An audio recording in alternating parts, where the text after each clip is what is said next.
আজকের আন্দোলনের প্রায় 17তম দিন। বাংলাদেশ প্রতিবন্ধী বিদ্যালয়ের শিক্ষক সমিতির এই আন্দোলন অত্যন্ত যৌক্তিক আন্দোলন, অথচ সরকার এটার প্রতি এখনো কোনো প্রকারের গুরুত্ব দিচ্ছে না।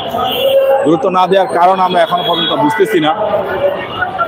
আমরা 2020 সালে অনলাইনে আবেদনকৃত 1772টি স্কুল আজ এইভাবে আমরা ঝুলে পড়ে আছি, কিন্তু এখনো সরকারের কোনো অধিদপ্তর থেকে এখন পর্যন্ত কোনো প্রকারের আমরা সুরাহা পাচ্ছি না। এই যে 17 দিন যাবত আমাদের এখানে মানবেতর কষ্ট দুঃখ এটা দেখার কেউ নেই। এই শিক্ষক সমাজ আজকে ধিক্কার জানে এই সরকারের উপর। ইনি একজন কেয়ারটেকার সরকার, ইনি এই বাংলাদেশের নিপীড়িত মানুষের সরকার।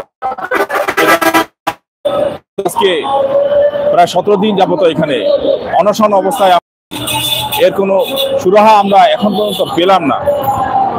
এটার জন্য আমরা আর কি করতে পারি?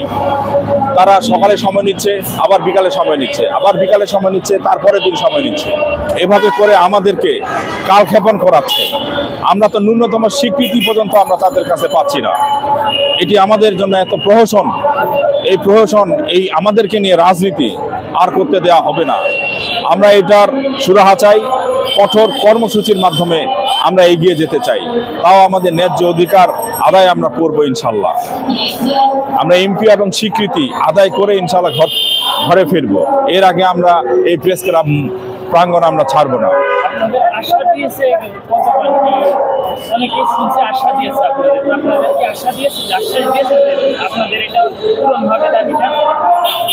গুরুত্বপূর্ণ কথা বলেছেন। আমরা 26 তারিখে যখন আন্দোলন করি, 26 তারিখ যখন আন্দোলন করি, 26 থেকে 7 দিন যাওয়ার পর আমরা লং মাস্টার সচিবালয় তখন আমরা পুলিশের বাধাগ্রস্ত হই।